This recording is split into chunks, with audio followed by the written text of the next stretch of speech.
1999ની સાલની અંદર અમે સૌ આફ્રિકા હતા, નાયરોબી મંદિરની પ્રતિષ્ઠા વખતે. ત્યારે ઉત્સવ દરમિયાન એક સામાન્ય કાળિયો માણસ, ટેલિફોન રિપેરમેન, એ આપણા મંદિરનો એક ટેલિફોન રિપેર કરવા આવ્યો અને એની જોડે વાત કરતા મને ખબર પડી કે ચુસ્ત મુસ્લિમ, એક સામાન્ય ટેલિફોન રિપેર કરવા આવતો માણસ જે કેફથી એની સુરા બોલતો હતો ને, તે વખતે મને વિચાર આવ્યો કે આ જ કેફથી આપણા શાસ્ત્રના શ્લોક હિન્દુઓ બોલી શકે ખરા? અ સિમ્પલ મેન અને સામાન્ય ધંધો, પણ જે કેફથી પોતાના ધર્મના જ્ઞાનને પચાવીને વાત કરતો હતો, ત્યારે પ્રશ્ન થાય. અને એવી જ રીતે જ્યારે 1991ની સાલમાં અમે સંતો અમેરિકા હતા અને આપણા જે હિન્દુ છોકરાઓને અમે સંતોએ પ્રશ્ન પૂછ્યો કે do you read the Gita, તો અમને શું કે સ્વામી, is it a monthly or a weekly? એને ખબર જ નથી કે ગીતા આપણા શાસ્ત્રનો બહુ જ મોટો એક પાયારૂપ ગ્રંથ છે. એના મનમાં એમ કે કોઈ વીકલી મેગેઝિન હશે, કોઈ મંથલી મેગેઝિન હશે. ક્યાં એક હિન્દુ છોકરો અને ક્યાં એક સામાન્ય મુસલમાન કાર્યકર. જો આપણને જ્યાં સુધી આપણા ધર્મનો અને આપણા શાસ્ત્રનો કેફ નથી ને, ત્યાં સુધી લોહીની અંદરથી બુંદ બુંદ બોલશે નહીં. We must learn to admire, adore and understand. એકનું ખાનું એડોરેશન હશે ને સમજૂતી નહીં હોય ને તો ટકશે નહીં. રોજ પૂજા કરજો, પણ એક વ્યક્તિ એક વાર આવીને એક પ્રશ્ન પૂછશે ને, સંપૂર્ણ માન્યતા ભાંગી જશે. કોઈકને ખાલી એટલું જ પૂછવાનું કે મૂર્તિમાં ભગવાન હોય એટલે આપણે મૂંઝાઈ જઈએ. અરે 8000 વર્ષથી મૂર્તિનું પૂજન થતું હોય અને લોકોના સંકલ્પ પૂરા કરતા હોય, અને એક જણ ખાલી એક કાંકરો નાખે ને આપણી શ્રદ્ધા ગુમ થઈ જાય, તો કમનસીબી આપણા શાસ્ત્રની નથી, પણ કમનસીબી આપણી પોતાની છે. વિચાર કરજો કે આપણા શાસ્ત્રની જે મજા છે ને, કંઈક જુદી છે. સામાન્ય રીતે હિન્દુ ધર્મના શાસ્ત્રનું નામ દઈએ તો રામાયણ, મહાભારત, ગીતા, વચનામૃત પાયાના શાસ્ત્રો છે. પણ એ સૌ કરતા આદિમાં આદિ જો કોઈ પણ શાસ્ત્ર હોય, એવું કહેવાય છે કે the oldest scripture of mankind, ન કેવળ હિન્દુ ધર્મ પણ સમગ્ર માનવ જાતનું પુરાતનમાં પુરાતન કોઈ પણ શાસ્ત્ર હોય તો વેદ છે. વેદને અપૌરુષેય કીધા છે કે કોઈ પુરુષે રચ્યા નથી. ભગવાનની વાણી ઋષિ મુનિઓએ સાંભળી એટલે શ્રુતિ, જે એને યાદ રહ્યું એટલે સ્મૃતિ. માણસ મૂંઝાઈ જાય કે આ શ્રુતિ સ્મૃતિ શું છે? જે ઋષિ મુનિઓએ ભગવાનની વાણી સાંભળી એટલે લોકોએ શ્રુતિ, શ્રુત ઉપરથી શબ્દ, અને જે એને યાદ રાખ્યું અને વાત કરી એટલે સ્મૃતિ. શ્રુતિ અને સ્મૃતિની અંદર જે વેદની વાણી અંદર આપણને પ્રાપ્ત થઈ, એ વેદ બહુ જબરજસ્ત છે. પણ કોઈ કે અમને પ્રશ્ન પૂછ્યો કે સ્વામી, એવું હોય કે કોઈ માણસે ન રચ્યું એને શાસ્ત્ર બને? થઈ ગયો ને પ્રશ્ન તરત આપણને. આપણે કહીએ છીએ કે વેદ કોઈ પુરુષોએ નથી બનાવ્યો, પણ બાઇબલ કો, ઓલ્ડ ટેસ્ટમેન્ટ કો, મોઝીસ કો, કે પછી કુરાન કો, તો મોહમ્મદ, પણ કોઈ પણ એવું દુનિયામાં શાસ્ત્ર હોય કે મનુષ્યએ ન રચ્યું હોય? એની સામે એક જ જવાબ છે, યાદ રાખજો, કે આ જે વેદની અંદર જે વાક્યો અને સિદ્ધાંતો છે ને, એ સનાતન સત્ય છે, કહેતા કે ઇટર્નલ લોઝ છે. ઇટર્નલ લોઝ માણસ શોધે અને શોધાય એવું નથી. ગ્રેવિટીનો નિયમ છે, ગુરુત્વાકર્ષણનો, કોને શોધ્યો? Isaac newton. તો શું આઇઝેક ન્યૂટને ગ્રેવિટીનો લો બનાવ્યો? એ નતો ને. એના જન્મ પહેલા હજારો વર્ષ પહેલા પણ ગ્રેવિટી હતું જ. અને કદાચ આપણે બધા ભેગા થઈને એમ માનશું કે ગ્રેવિટી, ગુરુત્વાકર્ષણ જેવું કઈ છે જ નહીં, તો પણ ગુરુત્વાકર્ષણ રહેશે ને રહેશે. તો ગુરુત્વાકર્ષણ બનાવ્યું કોને? ઇટર્નલ. સમજાઈશ? એમ વેદના જે વાણી છે, વેદના જે સિદ્ધાંતો છે, એ સનાતન છે. નથી કોઈ પુરુષે શોધ્યા, પણ ઋષિઓએ સાંભળ્યા અને ઋષિઓ યાદ રાખ્યા અને પછી આપણને આપ્યા. પણ પ્રશ્ન ક્યાં છે? 4 વેદ છે, ઋગ્વેદ, યજુર્વેદ, અથર્વવેદ અને સામવેદ. પરીક્ષા નથી લેતો, ઘણા ફેલ થશે. કે 4 વેદ છે, એ વેદ છે એટલા બધા જાયન્ટ છે ને એમાંથી કોઈ પણ વસ્તુ ડિસ્ટિલ કરવું ને બહુ અઘરું છે. અત્યારે સામાન્ય વાત કરું કે વેદ વ્યાસે વેદ લખ્યા નથી પણ એને કમ્પાઇલ કર્યા. એટલું બધું વૈદિક જ્ઞાન હતું, એને 4 ગ્રંથની અંદર કમ્પાઇલ કર્યા અને આપણને 4 ગ્રંથ આપ્યા. કેના જેવું અઘરું કામ છે કે પેલું વસ્તી ગણતરી કરવા નીકળે ને, બધી માહિતી ખોટી હોય છે. આ બધા કમિશનરો બેઠા છે અહીંયા આગળ 4-5. વસ્તી ગણતરીની અંદર મને ખબર છે કે તમે પૂછવા જાઓ ને, સત્સંગની વસ્તી ગણતરીની અંદરની વાત કરું છું, બહારની તો પછી કહું છું. એક ભાઈની પાસે અમે ગયા, અમે કીધું કે કાકા બહુ જૂના સત્સંગી, બાપ દાદાના સત્સંગી. આપણે કીધું કાકા ઉંમર એ કે લખો ને 70. મેં કેમ લખો ને 70 એટલે એ આરું 75 લખો. લે 2 મિનિટમાં 5 વર્ષ વધી ગયા. અને મેં કહ્યું દીકરા એ કે 2-3 છે ને 2 બીજે 12 છે. લે આવી રીતના માહિતી પદ્ધતિસર આપવાની વાત છે. તો તમે સેન્સસ કરવા જયારે નીકળે ને માણસ, તો સેન્સસની અંદર પણ માહિતી ભેગી કરવી ને બહુ અઘરી છે. વર્ગીકરણ કરવું ને એ જ માથા ભારે છે. અત્યારે જે દુનિયામાં એક ખેલ ચાલે છે ને, ધ હ્યુમન જીનોમ કરીને, કે આ જે મનુષ્ય શરીર છે એનો જે ડીએનએ આરએનએ એના જેનેટિક કોડ છે, એ જેનેટિક કોડનું આખું મેપિંગ થઈ જાય ને, પછી એવો એક રોગ નહીં રહે કે જેને મનુષ્ય દૂર નહીં કરી શકે. અત્યારે તો શરદી જેવો એક રોગ છે ને એ પણ દૂર નથી કરી શકતા. આ બધા ડોક્ટર બેઠા છે, એવું કહેવાય છે 50 જુદા પ્રકારના વાયરસ છે, બરાબર ભાસ્કરભાઈ? અને શરદી માટે એવું કહેવાય છે અંગ્રેજીમાં, if you get a cold, તો તમે if you treat a cold it take 7 days. તમે દવા કરો તો 7 દિવસમાં મટે. અને if you don't treat it it goes અવે ઇન અ વીક. અને તમે કાંઈ દવા ન કરો તો અઠવાડિયામાં જતું રહે. હરખું થયું ને? આ બધા ડોક્ટરો બેઠા છે. એક દર્દી ડોક્ટર પાસે જઈને કહે છે, ડોક્ટર મને શરદી થઈ છે બહુ. ડોક્ટર કે એક કામ કર, શિયાળાની સવારની ઠંડીમાં 2 ઠંડા પાણીની બાલટી હોય ને રોજ માથે સવારે નાખશે. પેલો કે પણ ડોક્ટર એનાથી તો નિમોનિયા થશે. હા, એ કે નિમોનિયાની દવા છે પણ શરદીની નથી. એને રોગ કરાવીને ડોક્ટર મટાડે. આપણે કોઈનું કઈ વગોતા નથી, પણ પ્રશ્ન કેવો હોય છે કે શરદી જેવીની દવા આપણે એને ફાંફા મારતા હોય છે. જ્યારે હ્યુમન જીનોમનું મેપિંગ થઈ જશે ને ત્યારે એવું કહે છે કે એક રોગ એવો નહીં રહે કે તમે એને દૂર નહીં કરી શકો. વર્ગીકરણ, શોધખોળ નથી થતી, ખાલી વર્ગીકરણ ચાલે છે. એમ જ્યારે વેદનું વર્ગીકરણ કરીને વ્યાસ મુનિએ 4 વેદો આપણને આપ્યા, જબરજસ્ત મહેનત કહેવાય. અને એ વેદનું ક્રીમમાંથી ક્રીમ તમે કહો તો ઉપનિષદ છે. તમારે ઘાસ ઉગાડવાની જરૂર નથી, ગાય રાખવાની જરૂર નથી, અને ગાયને ઘાસ ખવડાવવાની જરૂર નથી, દૂધ કાઢવાની પણ જરૂર નથી, દૂધમાંથી માખણ કરવાની જરૂર નથી, માખણમાંથી ઘી કરવાની જરૂર નથી, ઘી દવા સાથે લઈને રોગ ટાળવાની જરૂર નથી. સીધું જ ઘી અને દવા ઉપનિષદ રૂપે આપણને તાત્કાલિક મળે છે. એવું અદ્ભુત ઉપનિષદ ગ્રંથ છે. અને એ ઉપનિષદની અંદર પણ આપણે બહુ ઝાઝી મહેનત નથી કરવી પડતી. આપની આગળ એક સત્ય વાત રજૂ કરું છું કે આ ઉપનિષદનું જયારે પારાયણ કરવાનું હતું ને ત્યારે મારા મનમાં એક પ્રશ્ન થયો કે બીજા અન્ય ધર્મ અને અન્ય શાસ્ત્ર કરતા ઉપનિષદ વિશિષ્ટ કેમ છે? જેને પ્રયોગ કરવો હોય ને ઘરે જઈને પ્રયોગ કરજો, આ છૂટ છે. મેં પહેલું બાઇબલ લીધું. કોઈ ધર્મની ટીકા નથી અને કોઈ ધર્મની આપણે નિંદા કરતા નથી, પણ જ્યારે સરખામણી કરતા હોય ને ત્યારે વ્યવસ્થિત રીતે સરખામણી કરવી જોઈએ. પહેલું બાઇબલ લીધું અને બાઇબલનું પહેલું પાનું ખોલ્યું ને, ઘરે જઈને ખોલજો જેની પાસે હોય તો પહેલા જ પાનાની અંદર જો ભેદ ક્યાં છે, પહેલા જ પાનાની અંદર જેનેસિસ વર્સ 26, 27 and 28 એમાં ભગવાન કહે છે કે let us make man in are on image.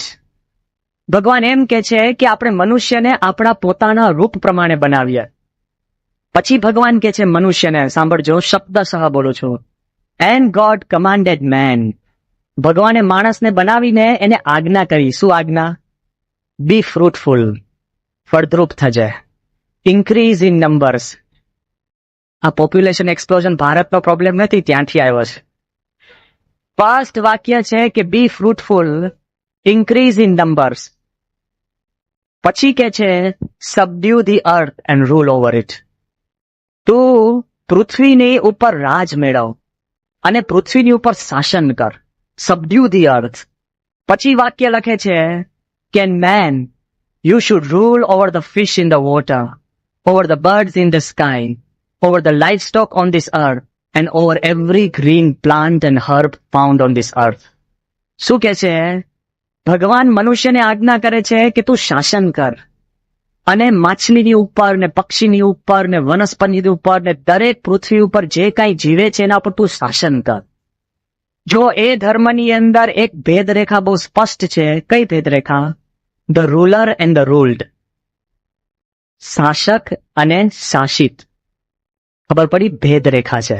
The ruler and the ruled. કદાચ પશ્ચિમી જગતની અંદર જે દબાણ કરવાની, અગ્રેશન કરવાની, કંટ્રોલ કરવાની, એકબીજાના ઉપર વસ્તુથી આમ જમાવટ કરવાની જે ભાવના છે ને, એનું મૂળભૂત આ લાગે છે, the ruler and the ruled. અને જ્યારે કુરાન લઈને પહેલું પાનું ખોલ્યું ને, પ્રથમ સૂરા અને બીજી સૂરાની હું વાત કરું છું, એમાં તે વખતે ભગવાનને પ્રાર્થના કરે છે કે હે દયાળુ પરમ કૃપાળુ ઈશ્વર, O compassionate and all merciful God, the keeper of the judgement, કે એ ભગવાન તું ન્યાયાધીશ છે. પછી વાત કરજો શું લખે છે બીજી સૂરાની અંદર. એવું લખે છે કે ગોડ ગાઈડ અસ, હે ભગવાન તમે અમને માર્ગદર્શન આપો, ધોઝ હુ ફિયર યુ, જે તમારાથી બીને ચાલે છે એને માર્ગદર્શન આપજો. સાંભળજો જો. And those who do not fear you and defy the faith, જે તમારો ડર નથી રાખતો અને જે ઇસ્લામનો ઇનકાર કરે છે, seal there eyes, seal their ears, seal their hearts, for greater pain await them in another life. કે ભગવાન જે તમને સ્વીકારતો નથી, જે ઇસ્લામને સ્વીકારતો નથી, એના કાન સજી દો, એની આંખ થીજાવી દો, એના હૃદય પર પડ મૂકી દો, કારણ કે એના જીવનની અંદર વધારે જાજુ દુઃખ છે. આમાં કોઈ ખોટું નથી, પણ કહેવાનો તાત્પર્ય શું છે કે જેમ ક્રિશ્ચિયાનિટીની અંદર શાસક અને શાસિત બે વર્ગ છે, એમ ઇસ્લામની અંદર ખાલી બે જ વર્ગ છે. સારા નરસાનો પ્રશ્ન નથી. ઇસ્લામને માનનારા અને ઇસ્લામમાં નહીં માનનારા, બિલીવર્સ એન્ડ નોન બિલીવર્સ બે જ ભાગ છે. સમગ્ર દુનિયાને ડિવાઈડ કરે છે. અને આ બાજુ ઉપનિષદ ખોલજો, અને ઉપનિષદ ખોલશો અને જે પહેલી પ્રાર્થના મેં કરીને, ઓમ હરિ ઓમ દ્યો શાંતિરંતરિક્ષ ગુમ શાંતિ પૃથ્વી શાંતિરાપ વનસ્પતયઃ શાંતિર્વિશ્વે દેવાઃ બ્રહ્મ શાંતિ સર્વગુ શાંતિ. વિચાર કરજો, પહેલું ઉપનિષદની અંદર ને વેદની અંદર, યજુર્વેદની અંદર તમે ખોલશો ને તો પ્રાર્થના કે હે ભગવાન, પહેલા આકાશમાં શાંતિ, પછી જળમાં શાંતિ, પૃથ્વી પર શાંતિ, પશુમાં શાંતિ, પક્ષીમાં શાંતિ, વનસ્પતિમાં શાંતિ, અને છેલ્લે પ્રભુ જો તારી પાસે શાંતિ વધી હોય તો મને શાંતિ આપજે. કેવો ભાવના છે કે આખા બ્રહ્માંડની અંદર શાંતિ થાય અને પછી મને શાંતિ આપો. સ્વાર્થી શાંતિ નથી, નિસ્વાર્થી શાંતિ છે.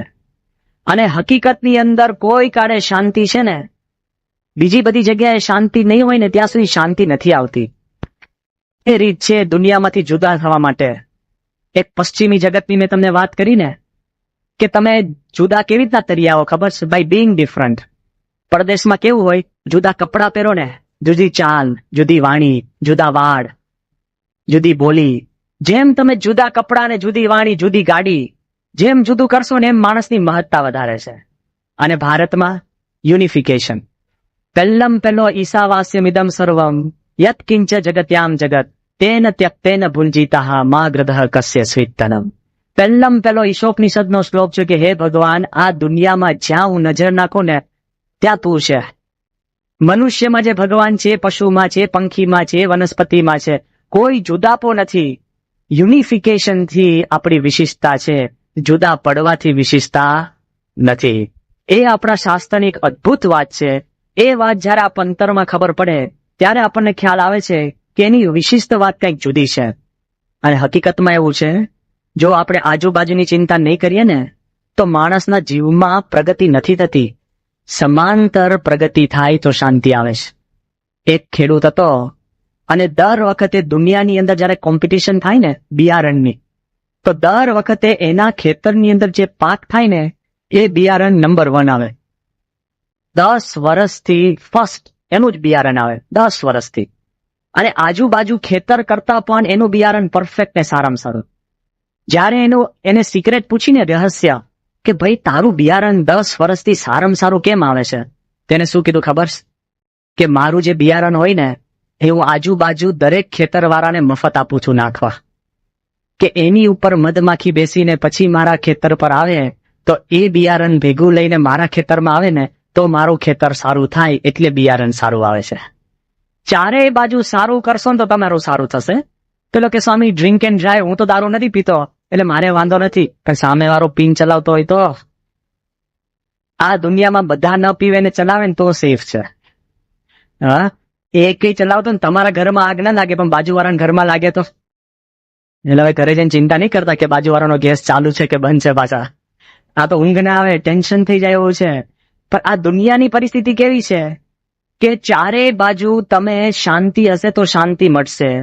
આ કોન્સેપ્ટ થોડોક વિચિત્ર લાગે એવો છે આપણને, વૈદિક કોન્સેપ્ટ છે પણ કોન્સેપ્ટ સમજાયો નથી. તમને લાગે કે સ્વામી બધે જ શાંતિ હોય પછી મારા ઘરમાં શાંતિ આવે, ઊંધું ના હોવું જોઈએ. મારા ઘરમાં શાંતિ હોય પછી બીજે શાંતિ જાય, વાઇસ વર્સા છે.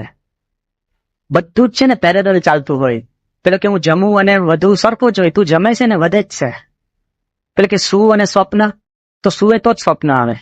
ઘણા શૂરવીર હોય જાગ્રતમાં સ્વપ્ન અવસ્થામાં રહી શકતા હોય, અખંડ વિકેરિયસ લિવિંગ હોય ને, કોઈ દિવસ ભૂમિમાં આવી ના શકતા હોય. પણ અમુક વસ્તુ પેરેલલ ચાલતું હોય. આ બાજુ ચારે બાજુ શાંતિની વાત કેમ કરી છે? મૂર્ખામણી નથી. જયારે આપણે પરદેશ ફરીએ ને તો લોકો આપણને પૂછે કે એમ ઝાડનું પૂજન કરો, પાણીનું પૂજન કરો, તમે ત્યાં ગંગાની આરતી ઉતારો અને આકાશની અંદર શાંતિ કઈ આપણને ભેજામાં બેસે છે? પણ જેમ જેમ વિજ્ઞાન ઊંડું ઉતરે છે ને એમ વિજ્ઞાન છે ને સ્વીકારવા માંડ્યું છે ભાઈ બધાની જરૂર છે. પહેલા આપણા મનમાં એમ હતું કે મારે ત્યાં વાદળું આવે તો મારા ઘર ઉપર વાદળું આવીને વરસે ને એ મારી કરામત છે. એવું નથી. અત્યારે ઇકોલોજીકલ સાયન્સ આપણને એવું કહે છે કે એમેઝોન જંગલની અંદર લોકો ઝાડ કાપી નાખે છે ને તો આખી દુનિયાના વરસાદના વાતાવરણમાં ભેદભાવ થઈ જાય છે. હવે સમજાય છે. હમણાં એમેઝોન વાળા ખરા ને, બ્રાઝિલ વાળાએ અમેરિકા વાળાને ચેલેન્જ આપી. શું ચેલેન્જ આપી? બ્લેકમેલિંગ, કે જો તમે અમને લોન નહીં આપો ને તો અમે અમારા જંગલના ઝાડ કાપી નાખશો. આખી દુનિયા ધંધે લાગી જાય ને ભાઈ સાહેબ રહેવા દો, ઝાડ રાખો. આખું દુનિયાને બ્લેકમેલ કરી શકે એવી પરિસ્થિતિ સર્જાય છે. કેમ? Ecological connectivity. હવે દુનિયા જતી રહી છે, તમને એમ લાગે કે મારા ઘરની અંદર લોક મારીને હું શાંતિથી સુઈ જાઉં ને એક ગુફાની અંદર રહીને મારું જીવન ગાળું, finished, impossible. The world is connected. તમને લાગે કે હું રહી શકું છું, એમ રહી નથી શકાતું. કેટલું બધું કનેક્શન છે ખબર છે? હમણાં ચાઇનાની અંદર એ લોકો એક્સપેરિમેન્ટ કર્યો. કયો એક્સપેરિમેન્ટ?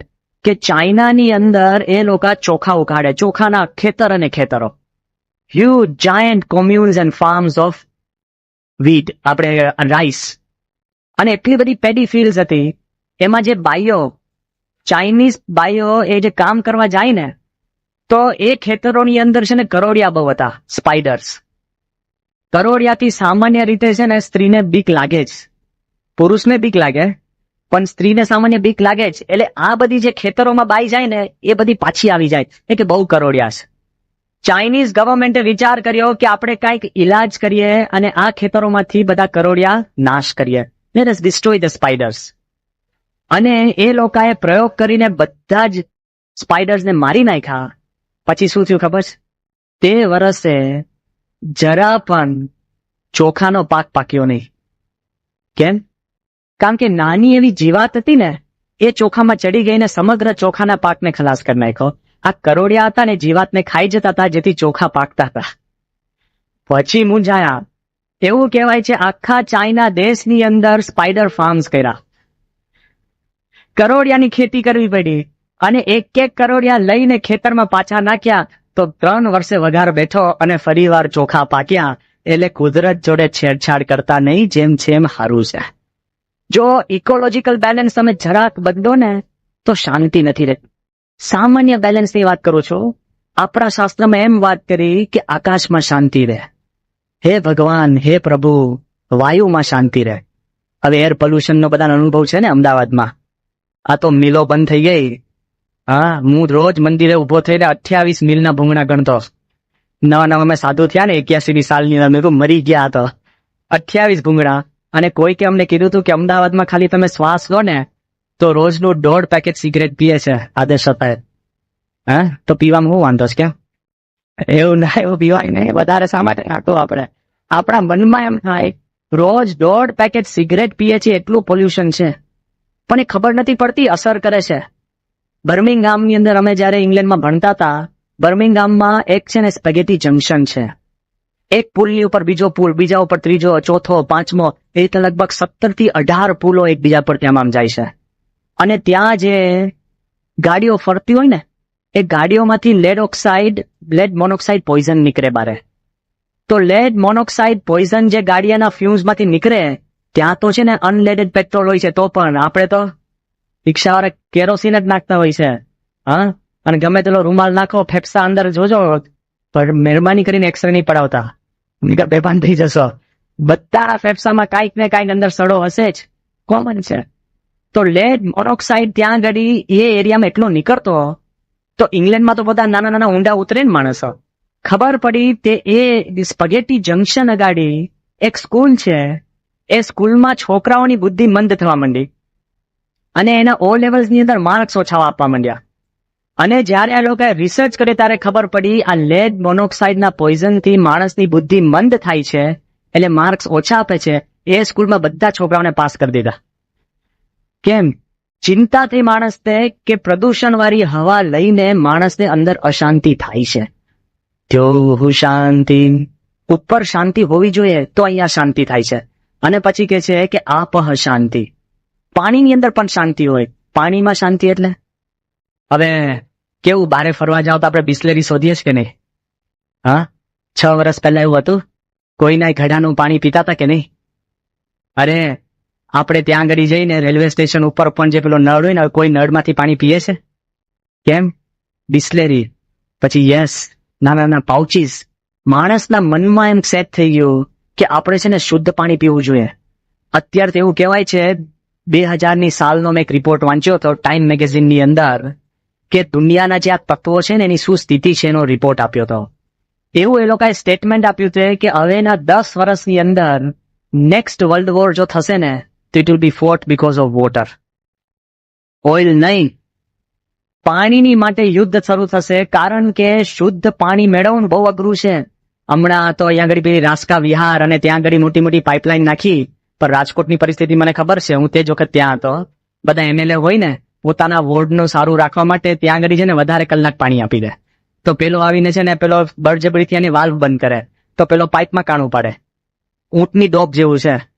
યોગીજીમાં દ્રષ્ટાંત આપતા ને કે એક ઊંટ હતું, અને ભગવાન એના પર રાજી થયા, ઊંટ ઉપર રાજી થયા. અને ઊંટને કીધું તારે માંગવું એ માંગ. તો ઊંટ કે ભગવાન બહુ રાજી થયા હો ને, તો મારે ક્યાં ઊભા થવું ને અહીંયા જમવા જાઉં, મને છે ને 6 કિલોમીટર લાંબી ડોક આપી દો. એટલે ફરી ફરીને જેટલા 6 કિલોમીટરના રેડિયસની જે વસ્તુ હોય અહીંયા બેઠો બેઠું ખાઈ શકો, જિંદગી પાર પડી જાય ને. પણ એની જોડે પ્રશ્નો અનંત આવ્યા. શું 6 કિલોમીટર લાંબી ડોક હોય એટલે વચમાં શિયાળિયા બચકા ભરી જાય? ખબર પડે?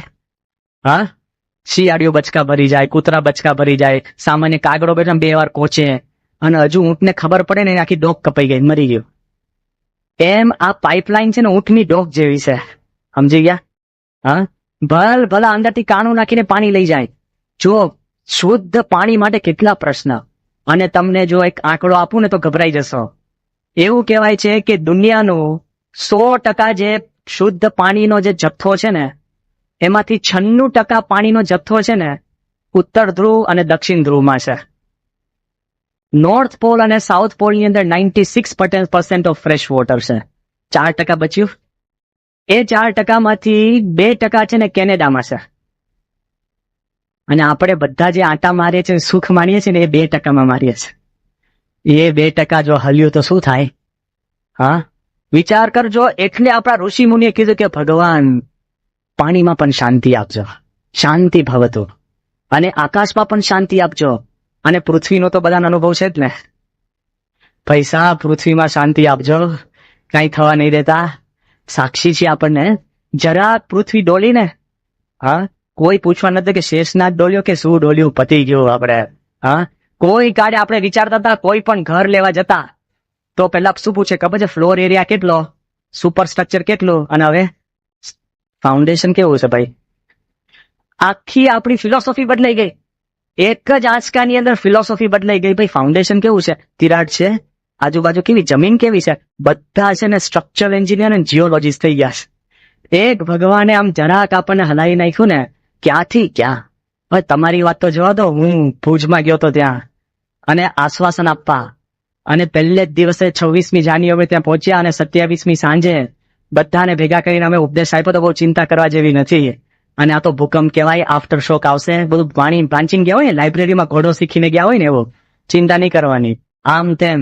અને ત્યાં જડીને જેમ બેઠા અને બધાને સમજાતું કે ભાઈ જોજો કે આમાં તો ભૂકંપ આવશે નહીં, આવશે તો થોડોક આવશે, બહુ ધમાલ થશે નહીં. અને સવારના 4 વાગે જે ભૂકંપ આવ્યો 6.2 રિક્ટર, હું આમ ભાગ્યો, પેલો આમ ભાગ્યો, અમે 4 જણા અથડાયા, જે ભાગદોડ થયું ગાતર્યું પાછળ, મારો ઘૂંટણ અંદર લેવાઈ ગયો. અને પહેલું કામ મેં નક્કી કર્યું કે કોણ કયા દરવાજામાંથી ભાગે ને એ નક્કી કરો. 60 સંતો ક્યાં ભાગ્ય, એકબીજાના માથા તોડે એવું હતું, અંધારું તોડે જેવું હતું. આ તો તમને લાગે છે, પણ હકીકત કહું છું, જરાક હલે ને આપણને ક્યાંથી ખબર પડવાની છે કેટલા રિક્ટર ને શું સ્કેલ હતો. એટલે રોજ રાતે સુઈ જવું ને, એટલે એક નાની બોટલ રાખી હતી, બિસ્લેરીની પાણીની બોટલ, એમાં મિનિસ્કસ માપ્યો હતો. એક ટોર્ચ રાખવાની, જેવી પૃથ્વી હલે ને એટલે તમારે ટોર્ચ ચાલુ કરવાની, ને એમાં મેં જાતે પેલા નહીં ઉપર નાના નાના પોઈન્ટ્સ મૂક્યા હતા. પાણી અહીંયા સુધી કૂદે ને તો 5 રિક્ટર, એનાથી વધારે કૂદે ને તો 6 રિક્ટર, એનાથી વધારે કૂદે ને તો ભાગો. આ પરિસ્થિતિ હતી. અત્યારે કેવું સહેલું છે, પણ પૃથ્વી શાંતિ રાપહ, પૃથ્વી પણ શાંતિ રહેવી જોઈએ ને, તો શાંતિ છે. આપણું જે વેદ ઉપનિષદની જે વાત છે ને, બહુ અદભુત વાત છે. અને વ્યવસ્થિત જ્યારે આપણે જળ, પૃથ્વી, આકાશ, ચારેય બાજુ જ્યારે આપણે શાંતિ સ્વીકારશું ને, તો જ જીવનમાં શાંતિ આવશે. એ આપણા શાસ્ત્ર ઋષિમુનિએ વાત કરી છે. અને વિશાળતા તો જુઓ, સમગ્ર દુનિયા માટેનું આ જ્ઞાન છે. આ જ્ઞાન કોઈ કે ખાલી હિન્દુ ધર્મ માટે નથી. એમર્સન નામનો અમેરિકાનો બહુ જ મોટો લેખક થઈ ગયો. એ એમર્સને જ્યારે પહેલી વાર વેદ ઉપનિષદ હાથમાં લીધા ને, એવું કહેવાય છે કે એમર્સનના કાવ્યો ને, એમર્સનના લેખો ને, એમર્સનની પુસ્તકો વાંચીને અમેરિકા ફિદા થઈ ગયેલ. અને એ એમર્સન જ્યારે ઉપનિષદ અને વેદ સ્પર્શે છે ને, ત્યારે શું લખે છે સાંભળજો.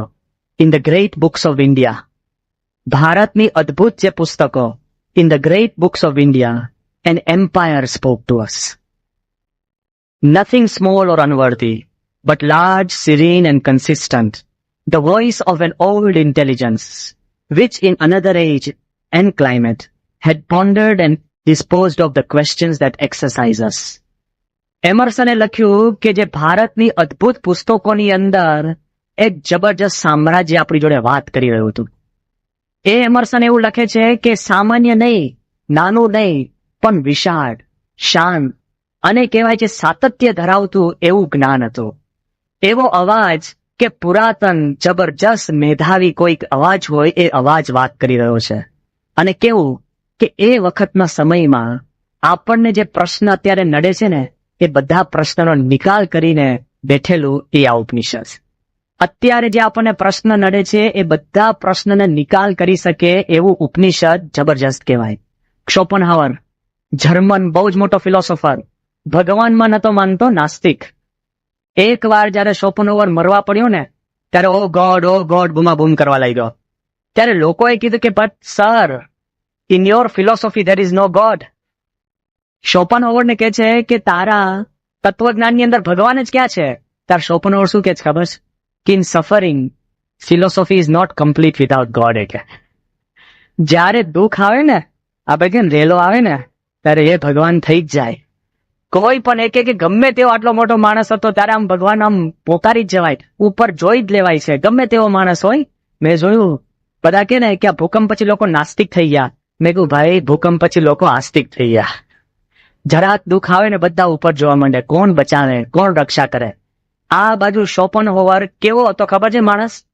રોજ એક બગીચામાં જાય અને રોજ બગીચાને બંધ કરવાનો સમય થાય ને પછી કલાક 2 કલાક રોકાય. એટલે જર્મનીમાં તો બધું ટાઈમ ટુ ટાઈમ ચાલે. જર્મન પાછા ખબર છે ને, એક સીધી લીટીની જ માણસો બધા, અને વચમાં જે આવે ખસી જાય, આમ સ્ટેક જે હિટલર એને શીખવાયું ને એમ જ જાય. એટલા પરફેક્ટ માણસો. હવે એ જર્મનીની અંદર શોપનહાવર 2 કલાક વધારે બગીચામાં ઉભો રહે. અને પેલા બગીચાના માળીએ કીધું કે ભાઈ કે હુ આર યુ, તું કોણ છે? તો શોપનહોવર શું કે ખબર? Since the last 20 years I am asking my self who am I. છેલ્લા 20 વર્ષથી હું જ શોધી રહ્યો છું કે હું કોણ છું. લે, કેવો તત્વજ્ઞાની હશે. ભેજામારી થાય એની જોડે. એ શોપનહોવર નાસ્તિક. એ શોપનહોવર પોતાની શોધખોળ માટે 20 વર્ષથી મથતો હતો. એ શોપનહોવરે જયારે ઉપનિષદ વાંચ્યા ને, શું કે ખબર છે? કે the Upanishad have been the solace of my life and shall be the solace of my death. એ કે ઉપનિષદ છે કે મારા જીવનનો સહારો છે અને મારા મરણનો પણ સહારો ઉપનિષદ જ રહેશે. વિચાર તો કરો, નથી હિન્દુ માણસ પણ જિંદગીના અંત સુધી ઉપનિષદને વફાદાર રહેવા તૈયાર હોય તો આપણે હિન્દુ તરીકે કેવી કેફ હોવો જોઈએ? આપણા મનમાં એ તમન્ના હોવી જોઈએ કે આપણા શાસ્ત્રો છે કંઈક જુદા છે અને ઊંડા છે. તો પહેલો પ્રશ્ન આપણને એ હતો કે આપણા શાસ્ત્ર પાસે એવી શક્તિ છે કે દુનિયાના તમામ માણસો, તમામ જીવ, તમામ વસ્તુ અને વ્યક્તિને અસર કરી શકે. શા માટે ખબર છે? કે દુનિયાનો મૂળભૂત પ્રશ્ન છે ને એનો જવાબ ઉપનિષદમાં છે. મૂળભૂત પ્રશ્ન કયો છે ખબર છે? તો વેદો કે છે કે મૂળ આપણો માણસનો સ્વભાવ છે આનંદ લક્ષણ આત્મા. કે મૂળભૂત માણસનો સ્વભાવ છે આનંદ. અને આપણે શું માનીને બેઠા છે? દુઃખ. આપણે એમ જ માનીએ કે અમારા જો દુઃખી કોઈ છે જ નહીં. હકીકતમાં કેવું છે ખબર? માણસને 5 દુઃખ હોય ને એને 50 જેવા લાગે, અને 50 સુખ હોય ને તો 5 જેવા લાગે. કોઈ કાઢે છે ને આપણને સુખ હોય જ નહીં. Nobody satisfied with his lot. પોતાનો દીકરો જોવે ને ઘરમાં હોય ત્યારે વાંધો ના આવે, પણ બહાર જાય ને ત્યારે લાગે બીજાના હારા છે. હા, સતત તમે જોજો, પોતે જયારે મિરર સામે જોતા હોય તો પોતાનું રૂપ આમ સારું લાગે, ભલે નાક વાંકો હોય ને કાન વાંકો હોય ને મોટો ખીલ હોય ને આંખ થોડીક ત્રાસી હોય, લેકિન ના આમ તો આમ સાઈડમાંથી સારી લાગે છે. કોઈ દિવસ પોતાનો પ્રશ્ન ના હોય, પણ જયારે બહાર જાય ને ત્યારે લાગે કે હારું કંઈ ઠીક નથી. Nobody is satisfied. મૂળભૂત આપણો જે શાસ્ત્રનો જે પ્રશ્ન છે કે માણસને આનંદ, ઉપનિષદ શું કે છે ખબર છે? કે માણસની મૂળભૂત બર્થ રાઇટ છે આનંદ, જન્મજાત હક છે. આપણે અત્યારે માનવ હકના દેશમાં રહીએ છીએ ને. હા, અત્યારે કઈ પણ વસ્તુ કે માનવ હક, અમારા હક, શું તરત જ હક શરૂ થઈ ગયા આપણે. તો આપણા શાસ્ત્રો શું કે છે ઉપનિષદ? કે જો એકમાત્ર માણસનો હક હોય ને કયો છે? આનંદ પામવાનો. અને આપણે અખંડ દુઃખી. કાંઈ પણ વસ્તુ હોય ને, આપણે સામાન્ય ગાડી લીધી હોય ને રસ્તામાં કોઈક બીજો સારી ગાડી લઈને જાય ને તો આમ દુઃખ. પ્રમુખ સ્વામી દ્રષ્ટાંત આપે છે કે ભગવાન આપણને સંપૂર્ણ સુખ આપવા તૈયાર હોય ને તોય તમે દુઃખ સિવાય માંગી નથી શકતા. એક ભક્ત હતો, શિવની પૂજા કરીને એટલા બધા શિવ ભગવાનને રાજી કર્યા, અને શિવ છે ને જલ્દી રાજી થઈ જાય. આશુતોષ જેટલા જલ્દી કુરાજી થઈ જાય એટલા જ જલ્દી રાજી થઈ જાય. એટલે શિવજીને બહુ તપ કરીને એને રાજી કર્યા ને પછી શિવજી કે તું માંગ, તારે જે જોઈતું હોય તને આપીશ. એ કે એમ જે જોઈતું હોય આપી? એ કે તારે જે જોઈતું હોય તને આપીશ. તે કે સાહેબ એક કામ કરો. કે શું? એ કે હું થોડું વિચારી લઉં. એ કે ના તું વિચારજે, પણ એક શરત, વન કન્ડિશન, તું જે માંગીશ ને હું તને આપીશ, પણ તારા બાજુવાળા પાડોશીને એનાથી ડબલ આપીશ. હવે સુખ રહે? હા, એને નક્કી કર્યું કે મારું ફ્રીજ માંગીશ તો બાજુવાળા પાસે 2 આવી જશે, ઘર માંગીશ તો બાજુવાળા 2 બંગલા, અરે ગાડી માંગીશ તો પેલા પાસે 2. કેટલું ટેન્શન થઈ ગયું. ભગવાન એને કે છે તું માંગ તારે જે માંગવું હોય, અને એની પત્નીને કહેવા જાય છે કે હું આજુબાજુ જોઈ આવું શું માંગવું, પણ તું ઉતાવળી થઈને માંગીશ નહીં. અને બાઈનો સ્વભાવ કેવો છે? એક્ઝેક્ટ ઓપોઝિટ, ઉતાવળી જ. હા, હજુ તમે કોઈ પહેલા કામ થઈ ગયું હોય ફટાફટ. એટલે હજુ તેને બાઈને કહીને બાજુમાં કંઈક ફરવા નીકળ્યો, અને જયારે ઘરે આવ્યો ને 3 વાર એને માંગવાના હતા. ઘરે આવ્યો તેને જોયું એની ઝૂંપડીને બદલે એક બંગલો હતો, પણ બાજુમાં 2. ઘરની અંદર આવ્યો તો એક ગાડી પડી તે બાજુમાં 2. ઘરમાં સોફા સેટ, આ તે બધું જ એને બાજુમાં બારીમાંથી જોયું ને કે બધું બાજુમાં ડબલ. એને શિવજીને કીધું હે ભગવાન મારો 1 વાર બાકી છે. ભગવાન કે હા. એ કે તમે જો ખરેખર રાજી થયા હોય ને, એ કે રાજી છું. એ કે ખરેખર રાજી થયા હોય તો મારો 1 હાથ જાય, તો બાજુવાળાને 2 જતા રહ્યા. જો ભગવાન તમે રાજી થયા તો 1 આંખ જાય તો બાજુમાં, અને જો ભગવાન તમે બહુ રાજી થયા તો મારો 1 પગ જાય તો બાજુવાળો. ન લેવા દેવા, બાજુવાળાના 2 હાથ ગયા, 2 પગ ગયા, 2 આંખ ગઈ. અને પેલાને બંગલો હતો તો 1 હાથ, 1 આંખ ને 1 પગ શું લેશે? જો ભગવાને સુખ માંગવાનું પણ કીધું ને તો શું માંગ્યું? દુઃખ. આપણે એમ માનીએ છીએ કે આપણો મૂળભૂત હક કયો છે ખબર છે? દુઃખ પેદા કરવાનો. અને હકીકતની અંદર આપણો મૂળભૂત હક છે એ સુખ પેદા કરવાનો છે. એ ઉપનિષદ બતાડે છે. અને હકીકતની અંદર જો સુખ ને શાંતિ જોઈતી હોય ને તો ભગવાનના ગ્રંથ અને ભગવાન સિવાય બીજી કોઈ ઉપાય જ નથી. યોગીજી મહારાજ એક પૌરાણિક કથા કરતા હતા કે ભગવાને જયારે નક્કી કર્યું મારે ઝાડ, પાન, વનસ્પતિ, માણસ બધું જ બનાવવું છે, અને બધું બનાવીને ભગવાને જયારે માણસને બનાવ્યો ને, માણસ ભગવાન સામે ઉભો રહ્યો અને ભગવાનને કીધું કે હું તો રહ્યો પણ હવે મને હર્ષ આપો, શોક આપો, આનંદ આપો, અને મને કઈક અંદરની ભાવના આપો, એમ્બિશન આપો, બધું સુખ દુઃખ બધું આપો, મને મજા આવે. બધું એક વસ્તુ નથી ગમતું. હા, રોજ તમને શ્રીખંડ આપે ને તો ઉબકો આવે, આપણે થોડુંક તીખું જોઈએ, બધું માણસને બધું આમ જોઈતું એમ મજા આવતી હોય. અને તે વખતે જયારે ભગવાન એને કે છે ત્યારે લક્ષ્મીજી બાજુમાં હોય છે ને ભગવાન છે ને આખી થેલી ઠાલવે છે. માણસ બધું એમાંથી લઈ જાય છે, શોધખોળ ને આ ને તે ને બધું.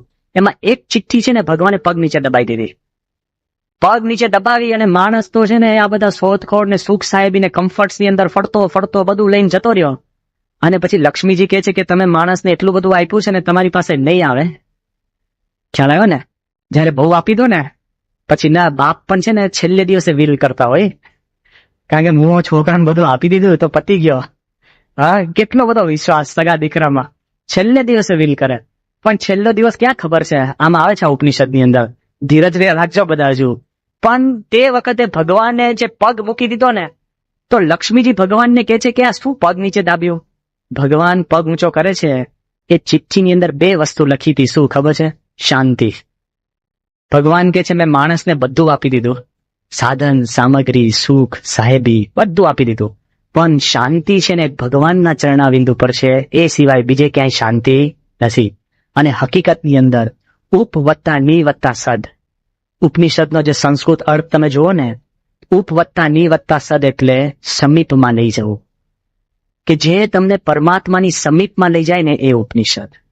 અને જેની સમીપમાં બેસવાથી એ સમીપમાં લઈ જાય એટલે ઉપનિષદ. તમે ખાલી ઉપનિષદની નજીક બેસો ને ભગવાનની સમીપમાં લઈ જાય. કેટલી બધી એમાં શક્તિ છે. અને એ સિવાય આપણા ગમે તેવા સ્વપ્ન હોય ને એમાં શાંતિ નથી. ઉપનિષદની આપણે આ ઇન્ટ્રોડક્શનની અંદર જે શરૂઆત કરીએ પહેલા, કોઈ પણ માણસની અંદર ખેવના હોય ને ફરી ફરીને ત્યાં જ આવે છે. થોડીક આપણે ઝલક લઈ લઈએ કેમ ફરી ફરીને ત્યાં આવે છે.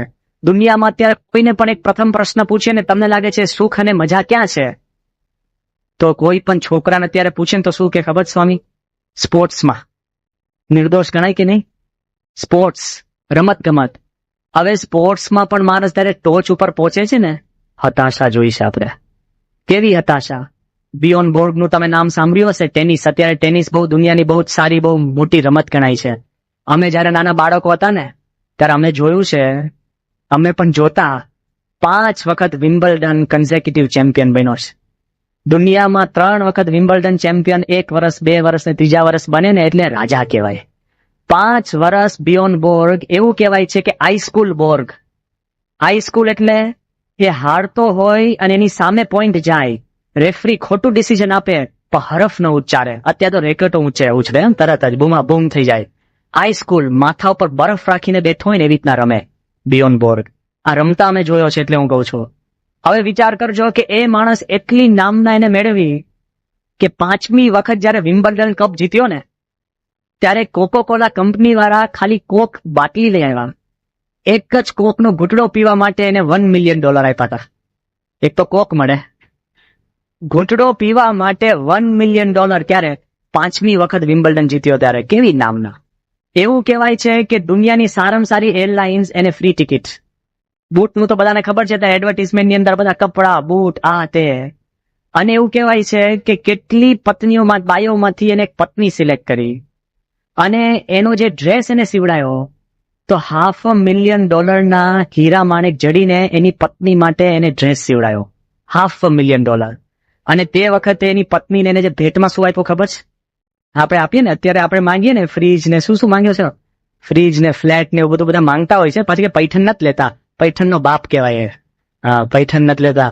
તો આપણને લાગે કે નથી લેતા એ તો વધારે ક્રૂર કહેવાય. પેલું તો એની ઈચ્છા હોય એ પ્રમાણે આપે. તમે કહો ફ્લેટ, ફ્રીજ ને આ ને તે ને બરાબર ફિક્સ ડિપોઝિટ, હા દેવું આપજો એટલે ધંધે લાગી જાય. એવા શેર નાખી દેજો કે એક હક છે, ફિક્સ ડિપોઝિટ માંગે. આ માણસે જયારે લગ્ન કર્યું આ બિયોન બોર્ગે, ત્યારે એની પત્નીને ભેટ તરીકે ટાપુ લઈ લીધો. આઈ જાઓ, ટાપુ ખરીદી દીધો, આઈલેન્ડ. એવું કહેવાય છે કેટલો સુખી માણસ કહેવાય, કેટલી કારકિર્દી હતી, પણ એક જ વર્ષની અંદર એને ડિવોર્સ આપ્યો અને 4 વખત આપઘાત કરવાનો પ્રયત્ન કર્યો. આઈ જાઓ. હા, ક્યાં છે શાંતિ? તમને એમ લાગે સ્વપ્નની અંદર હું ટેનિસ રમીને આગળ વધુ ને કાંઈક સુખ શાંતિ પ્રાપ્ત કરું? It is an there. જેમ તમે સ્પોર્ટ્સની અંદર વિચાર કરો ને, દુનિયાનો સારામાં સારો ફૂટબોલ ખેલાડી ખ્યાલ હશે, મેરાડોના. એની જયારે પીક હતી ને, આપી દે ને કે એની પુસ્તકથી તમારા પ્રશ્ન સોલ્વ થાય, એના ના થયા હોય. ઘણી વાર અમે દ્રષ્ટાંત આપીએ છીએ, સમજવા જેવું છે, બધા સોલ્વ થઈ જાય. Ernest Hemingway, old man and the sea, એને પુસ્તક લખ્યું ને મેં જયારે વાંચ્યું ને ખુદ, હું ખુશ થઈ ગયો. એટલું અદભુત પુસ્તક લખ્યું છે, અને ખાલી આટલું 80 પાનાનું પુસ્તક હશે, અને એને છે ને નોબેલ પ્રાઇઝ ફોર લિટરેચર. જિંદગીના અંત સુધી બુઢા થાવ, તકલીફ આવે, તમે સમાજમાંથી ધિક્કારાઈ જાઓ, તો પણ હિંમત નહીં હારતા અને તમારી જીત છે, એવું પુસ્તક લખ્યું. અને શાંતિથી એક દિવસ એના ડ્રોવરમાંથી બંદૂક કાઢીને માથા પર મૂકીને, એને પોતે બંદૂક માથા પર મૂકીને અને પછી એ પોતે મરી ગયો. સીધું લે. જે માણસે કેટલાના જીવનની અંદર એને સુખ શાંતિ ઉત્પન્ન કરાવ, એને જ પોતે માથા પર બંદૂકની ગોળી મૂકીને મરી ગયો. શું અર્થ? હમણાં જ બહુ જ સારી એક પુસ્તક આવી છે બારે, કદાચ તમારામાંથી કોઈ કે વાંચી હશે, men are from Mars and women are from Venus. બહુ અદભુત પુસ્તક છે, અને એ પુસ્તક છે ને દાંપત્ય જીવન ઉપર છે. અને તમને લાગતું છે કે સ્વામી આ તમે કોકે મને મોકલાઈ હતી, કે સ્વામી આ તમે વાંચો, કારણ કે મેક્સિમમ સંતો પાસે પ્રશ્ન છે ને એ જ આવતા હોય છે, કુટુંબના, ઘરના, એ જ પ્રશ્ન. એનો લેખક છે ડોક્ટર જ્હોન ગ્રે. અદભુત એને પુસ્તક લખી છે. એને ખાલી એટલું જ લખ્યું કે સ્ત્રી પુરુષની અંદર અખંડ ઝઘડા કેમ રહે છે ખબર છે? કે એકબીજાના સ્વભાવને સ્વીકારતા નથી. એટલું જ છે કે મૂળ છે ને પુરુષનો સ્વભાવ કેવો છે? ઓછા બોલા, બહુ છે ને ઝીણી ઝીણી વાત ન કરે, અને પોતાને એને અમુક વાત અગત્યની લાગે જ નહીં. પુરુષ કામ કરવા ગયો આખો દિવસ, અને પછી ઘરે આવે ને એની પત્ની એને પૂછે કે ક્યાં ગયા હતા? એ કે કામે. પછી પેલી પૂછે કે શું કર્યું? તો કે બસ કામ કર્યું. એને એમ રસ હોય કે શું કર્યું એ તો કહો, કે ક્યાં જઈમાં શું કર્યું તે. પુરુષને અગત્યનું હોય જ નહીં. એ કે ના બસ કાંઈ નહીં. તો કે મિત્ર જોડે ગયા હતા? કે હા. એ કે શું કર્યું? બસ ખાસ કાંઈ નહીં. એટલે કે તો 6 કલાક ગયા, ખાસ કાંઈ નહીં. પણ પુરુષના મનમાં છે ને અગત્યનું ના હોય. એ કે પુરુષનો સ્વભાવ છે એવા જ જવાબ આપવા, ખાસ કાંઈ નહીં, ઠીક છે, જઈ આવ્યા, બસ થઈ જશે, ચિંતા ના કર. એવા બધા છે ને પુરુષના સ્ટેન્ડર્ડ જવાબ હોય, એનો નેચર એવો છે. અને બહુ એને પૂછે ને તો બસ એવા જવાબ આપે. એટલે પેલી બાઈને શું લાગે ખબર છે? કે મારથી સંતાડે છે. બધાની પત્નીઓને એમ થતું હશે કે તમે સંતાડો, સાચું કહો. કારણ કે તમને એમ હોય કે આ કેમ. અને સ્ત્રીનો સ્વભાવ શું છે? એ પુસ્તકમાં લખ્યું કે પૂછપૂછ કરવું. હા, એક વસ્તુ 4 વાર પૂછે કે ક્યાં હતા, કપડા રંગ્યા, આ કર્યું, તે કર્યું, આમ લોન્ડ્રીમાં આપી આવ્યા. એટલે કે પણ ત્યાંથી જ આવું છું. તો કે કેટલા પૈસા લીધા, ક્યારે પાછું આપશે, આ તે. એટલો બધું ગવર્મેન્ટના સર્ટિફિકેટની જેમ છે ને પેટા પ્રશ્નો હોય. એક ની અંદર 10 પેટા પ્રશ્ન, બરાબર. અને સતત પ્રશ્ન પૂછપૂછ કરે. કલાક મોડા થાવ ને તો ક્યાં હતા, ક્યાં, બસમાં આયા, સ્કૂટરમાં આયા, બગડી ગયું, શું થયું, હાથ કેમ નથી બગડ્યા? એટલે ભાઈ બીજાનું સ્કૂટર હતું. કેટલું નાનું નાનું ચાલતું હોય. એટલે પુરુષને શું થાય ખબર છે? કે આ છે ને શંકાશીલ છે.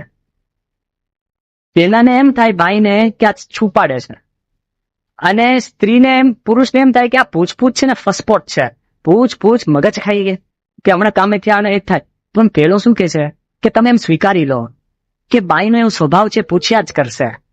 અને બાઈઓ એમ સ્વીકારી લે કે પુરુષનો એવો સ્વભાવ છે, ઓછું જ બોલશે. તો પ્રશ્ન છે, અડધા પ્રશ્ન તમારા સોલ્વ થઈ જશે કે men are from Mars and women are from Venus. આ માણસે આ પુસ્તક લખીને દુનિયામાં છે ને ક્રાંતિ લાવી દીધી. કેટલાય લગ્ન તૂટી પડવાની એની પર ભેગા થઈ ગયા, કેટલાને એને શાંતિ લાવી દીધી, કેટલાય લોકો એનો આભાર માન્યો કે મારે લગ્ન સચવાઈ ગયા. એટલી બધું સુખ સાહેબી એને લોકોને કરી દીધી. પણ છેલ્લા 9 મહિના પહેલા મને વાંચવા મળ્યું કે ડોક્ટર જ્હોન ગ્રે હી ફાઇલ ફોર ડિવોર્સ. આ છે દુનિયા, સમજી ગયા? મારે કહેવાનું એ કે લાખોના લોકોના લગ્ન ભેગા કરીને પોતે છૂટો થઈ ગયો. લે હા, શું થયું? Men are from Mars and women are from Venus. શું પરિસ્થિતિ સર્જાય છે? કહેવાનો ભાવાર્થ શું છે કે લેખકની દુનિયાની અંદર પણ અમુક પ્રશ્ન તમે સોલ્વ નથી કરી શકતા. એનાથી આગળ વધો. એક્ઝિક્યુટિવ્સ, કોઈને એમ લાગે ને કે સ્વામી હું આ લપમાં પડતો જ નથી, એક્ઝિક્યુટિવ પોતાને જાતને જુદા માને, યસ નો, 5 જણને કામ આપવાનું, હું કહું એમ થાય, અને કામ સાથે કામ, લપ નહીં, પાછું આવી જાઓ. દુનિયાની મોટામાં મોટી બેંક, બેંક ઓફ જાપાન, એવું કહેવાય છે એ બેંકની અંદર પૈસા આમ થાય ને તો દુનિયામાં સ્ટોક હલે, એટલી પાવરફુલ બેંક. 1998 ના એ બેંકનો ચીફ ડિરેક્ટર ટાકાયુકી કામોશિડા કરીને નામનો માણસ, બેસ્ટ બેંક અને દુનિયાની ઇકોનોમી કંટ્રોલ કરી શકે એવી પોઝિશનની અંદર એ માણસે આપઘાત કર્યો અને ચિઠ્ઠી લખી, ચિઠ્ઠી વાંચો, દુનિયાની ચિઠ્ઠી લખી છે, I am just tired, I have reached my limit. લે, અરે ભલા માણસ, આપણે બધા એ લિમિટ પહોંચવા પ્રયત્ન કરતા હોય અને ત્યાં પહોંચેલા શું કહે છે કે I am tired, I have reached my limit. કહેવાનો ભાવાર્થ એ છે કે ઉપનિષદ આપણને ખોખારીને કહે છે કે કોઈ પણ દુનિયાની અંદર ભગવાન અને સંત અને ગુરુ વિના કોઈ પણ તમે વિદ્યા પ્રાપ્ત કરશો ને એમાં ખાલીપો છે ને છે જ. કરોડોપતિ હોય, અબોજોપતિ, એમ નહીં માનતા અબોજોપતિ દુખી છે, ભિખારીઓ પણ એટલા જ દુખી છે, રાજા બી દુખિયા, રંક બી દુખિયા. જ્યાં સુધી એને આધ્યાત્મ યોગ નથી પ્રાપ્ત કર્યો ને ત્યાં સુધી દરેક વ્યક્તિ અંતઃકરણની અંદર દુખી છે. દરેક વ્યક્તિ એટલે જે માણસ બીજાને આનંદ આપી શકતી હોય ને એ દુખી હોય છે. લો, ત્યાં આગળ અમે લંડનની અંદર એક માણસ પોતે ડોક્ટર પાસે જાય છે અને ડોક્ટર પાસે જઈને સાયકાઇટ્રિસ્ટ પાસે જઈને સાયકાઇટ્રિસ્ટને શું કહે છે કે હું થાકી ગયો. સાયકાઇટ્રિસ્ટ કે પણ પ્રશ્ન શું છે? એને તારો ચહેરો એવો નથી દેખાતો, તો યુ લુક નાઇસ, પ્રોપર, વેલ. એ કે I am tired, I feel સુઇસાઇડલ. કેમ? કે દિવસમાં 3 વાર આપઘાતના વિચાર આવે છે. હવે એવું કહેવાય છે કે એવરેજ માણસને છે ને 2.6 ટાઈમ્સ સુઇસાઇડના વિચાર આવે. એમાં તમે હું બધા આવી ગયા નહીં, ઘણી વાર બહુ કંટાળી જાય કે એના કરતા ઉપડી જાય તો સારું. એ આપઘાતનો વિચાર જ કહેવાય, એમ નહીં માનતા. થઈ જાય માણસને, નોર્મલ હ્યુમન બિંગ છે, વાંધો નથી, કોઈ પણ કરતા નહીં. વિચાર કરો બેઠા બેઠા પણ કરવો નહીં, મોટું પાપ છે. આ બાજુ આ માણસ ડોક્ટર પાસે જઈને શું કહે છે કે આઈ ફીલ સુઇસાઇડલ. દિવસમાં 3 વાર આપઘાત થાય. ડોક્ટર કહે કે તું એક કામ કર, તને શરીરમાં રોગ નહીં, પૈસાનો પ્રશ્ન નહીં, જોબ બધું કોઈ પ્રશ્ન નથી, તારે કુટુંબ સારું છે, દીકરા માને છે, બધું જ બરાબર છે, એ કે તારે કોઈ રોગ જ નથી દેખાતો, તારો કેમનો મરવાનો પ્રયત્ન કરે છે? એ કે જેને ડોક્ટર હું કંટાળી ગયો છે કે 3 times a day I feel like committing suicide. પેલો કે છે કે પણ પ્રશ્ન શું છે? એક કામ કર કે તું બહુ હસતો નહીં હોય. પેલો કે કેમ?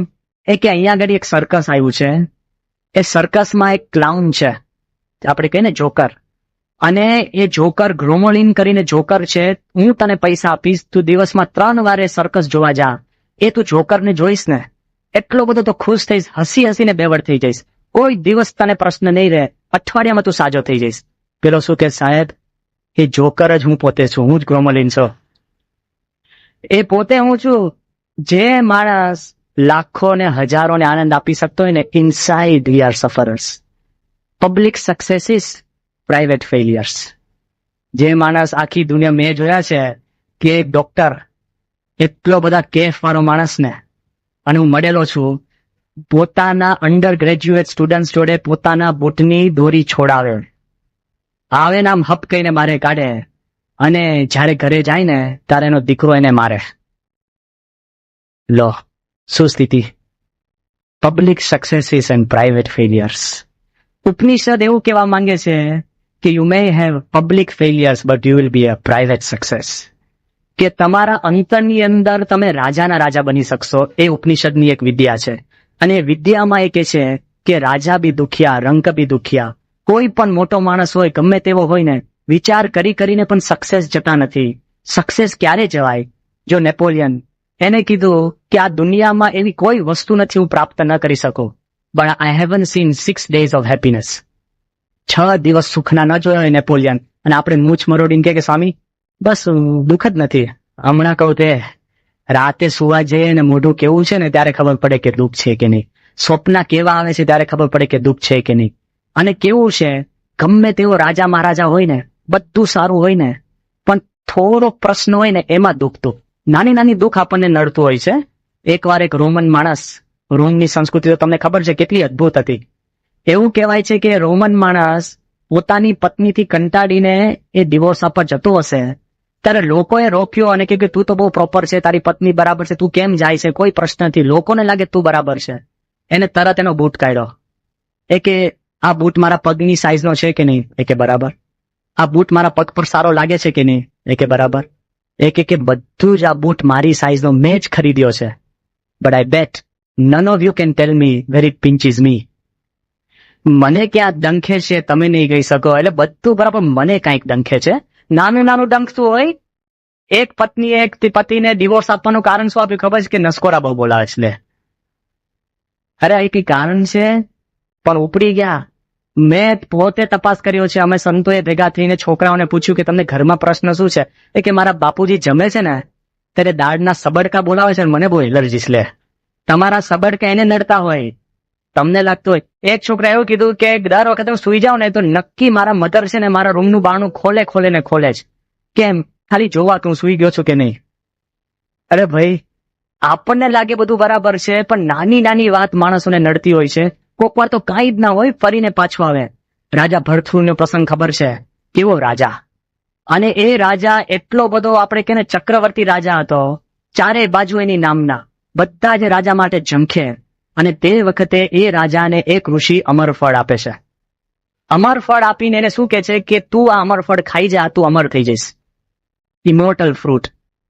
તો પેલો રાજાને લાગે છે કે હું ખાઉં એના કરતા મારી જે રાણી છે ને પિંગળા, એમાં એને હેત બહુ હતું તો એને આપે છે કે તું આ ખા. કોઈને કહેતી નહીં, પણ તું આ અમરફળ ખા, તું અમર થઈ જા, because I love you that much.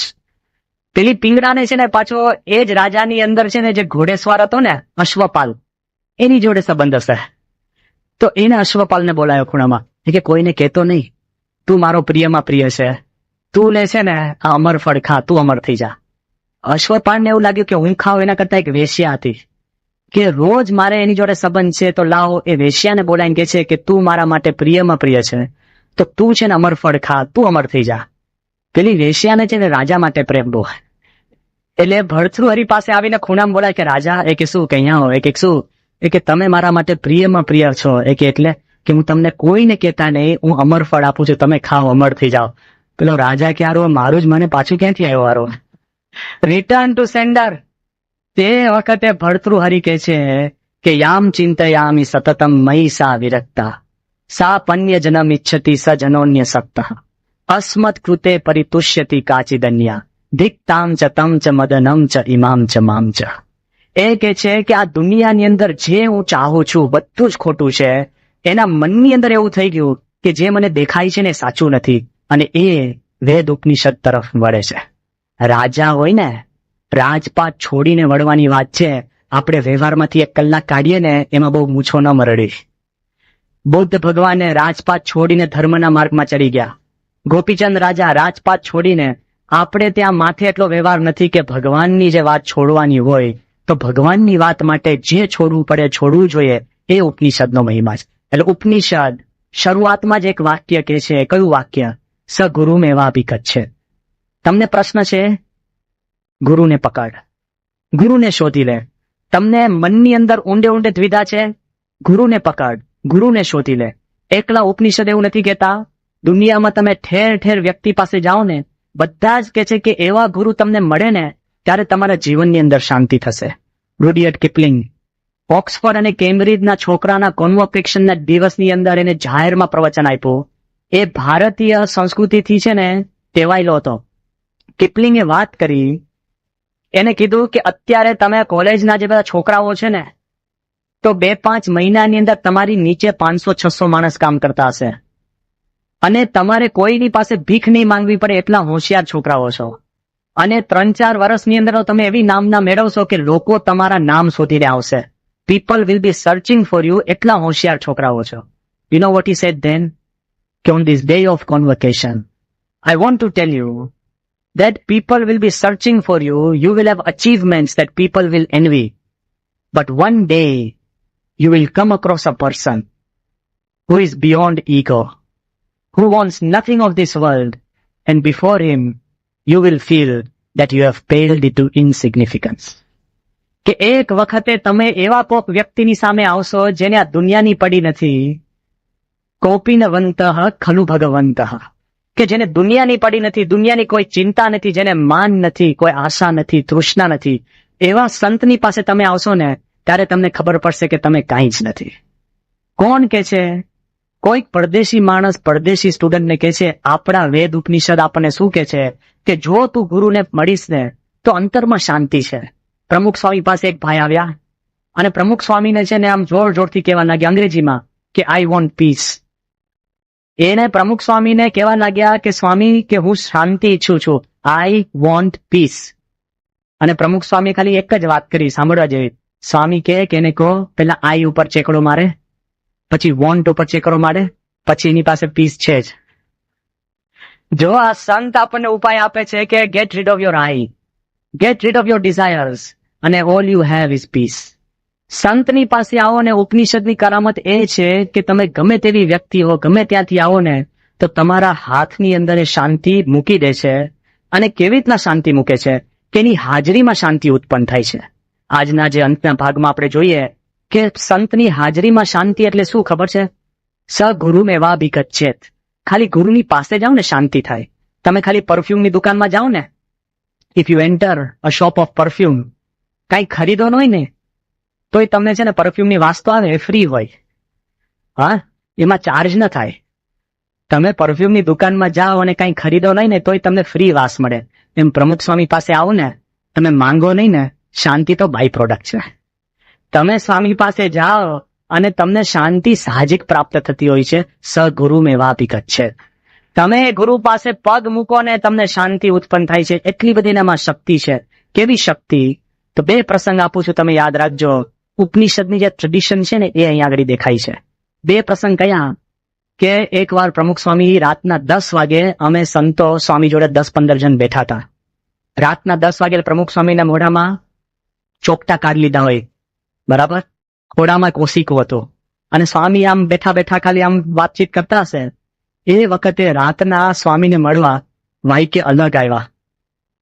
બહુ જ મોટા વિદ્વાન માણસ છે, MP થઈ ચૂકેલા છે, પ્રોફેસર છે અને બહુ મેધાવી વ્યક્તિ છે. અને એને પ્રમુખ સ્વામીના દર્શન કરવા આવ્યા.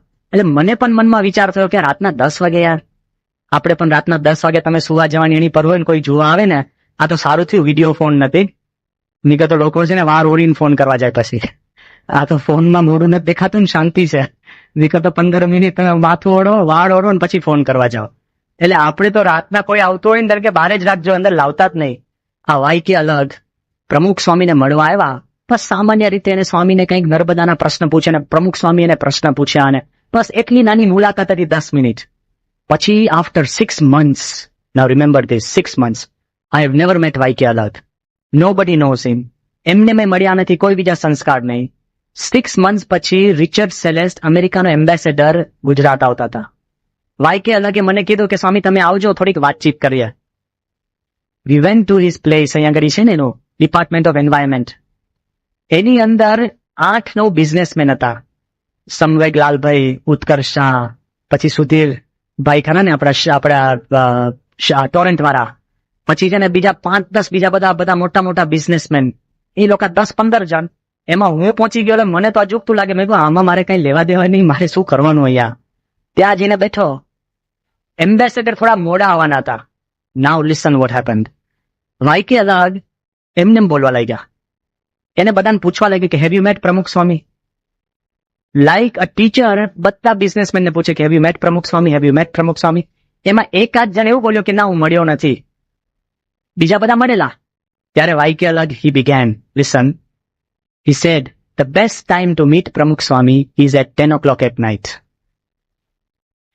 and when he is surrounded by 10-15 sadhus, when he does not have his dentures, when he is sitting with a pillow in his lap, an 80-year-old man, 80 વર્ષની ઉંમર પ્રમુખ સ્વામીની, and he has the stamina to cut your arguments with the knife of logic.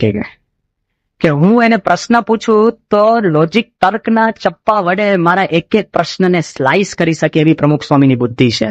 And when you look into his eyes, there is no tiredness, there is a sparkle of life even at 10 o'clock at night. તમારે પ્રમુખ સ્વામીને મળવું હોય ને રાતના 10 વાગે પણ એની આંખની અંદર જીવનનો ચપકાર છે. રાતના 10 વાગે. અત્યારે 80 વર્ષના બુઢાઓ જો, હા, બાથરૂમમાં પગ ભાંગી જાય, ઘણા તો ખાટલામાં પડખું ફેરવે ને એને બેક રહી જાય, હા, ગેરેજમાં ગાડી બગડી જાય, ગેરેજમાં તો સુધારવા મોકલી હોય, હોસ્પિટલમાં જઈને વધારે રોગ થઈ જાય. અને પ્રમુખ સ્વામી 80 યર ઓલ્ડ, કેટલી તેજ છે. ઉપનિષદિક ટ્રેડિશન, એ વાત તો વાય કે અલગનો અનુભવ છે. અને છેલ્લો અનુભવ હમણાં કહું, અમે દિલ્હી હતા અને દિલ્હીની અંદર આપણને સામેથી ફોન આવ્યો, અબ્દુલ કલામ, જે ભારતનો top most father of nuclear bomb આપણો કહેવાય. અને એ માણસની મનમાં ઈચ્છા હશે કે મારે પ્રમુખ સ્વામીના આશીર્વાદ લેવા છે. ધીસ પર્સન અબ્દુલ કલામ બહુ જ ડાઉન ટુ અર્થ માણસ છે. DRDO નો ચેરમેન છે, ડિફેન્સ રિસર્ચ ડિપાર્ટમેન્ટ ઓર્ગેનાઇઝેશન. એની જોડે 3 ગાડીઓ તો છે ને રક્ષણ માટે આવે. એના ડિફેન્સના આર્મ ગાર્ડ્સ, એ લોકો એમને કીધું સ્વામી દર 6 કલાક એની ગાડી બદલવી પડે, કારણ કે કોઈ મિનિસ્ટરને કોઈ પાકિસ્તાન વાળો ઉપાડી જાય ને તો વાંધો નહીં, પણ અબ્દુલ કલામને ઉપાડી જાય ને તો આપણે પતી જઈએ. હા, તમે ને હું પકડાઈ જાય ને તો કોઈ વાંધો નહીં આવે, 6 મહિને છૂટીએ કદાચ. પેલાને તો કેટલી બધી સિક્યોરિટી. એ માણસ જયારે સ્વામીને મળવા આવ્યા ને, અને I can also tell you કે કેટલાય માણસોને આપણે મળ્યા છે, પણ this main loves India like nobody else. He loves our country. તમે ખાલી આપણે દેશની વાત કરીને એની આંખની અંદર છે ને આમ કંઈક આમ ચમક આવી જાય, એટલો બધો એને દેશ માટે પ્રેમ. દર 5-5 મિનિટે ગીતા, ઉપનિષદ કે ભાગવતના છે ને વાક્યો બોલે, રામાયણ વાક્યો બોલે. એ અબ્દુલ કલામ પ્રમુખ સ્વામી જોડે બેઠા ને, એને પણ છે ને ઇન્ડિયન સિક્યોરિટીની વાતો કરવી હતી. 1 કલાક 1 hour હી સેટ વિથ પ્રમુખ સ્વામી. ક્યાં ન્યુક્લિયર સાયન્ટિસ્ટ અને ક્યાં પ્રમુખ સ્વામી.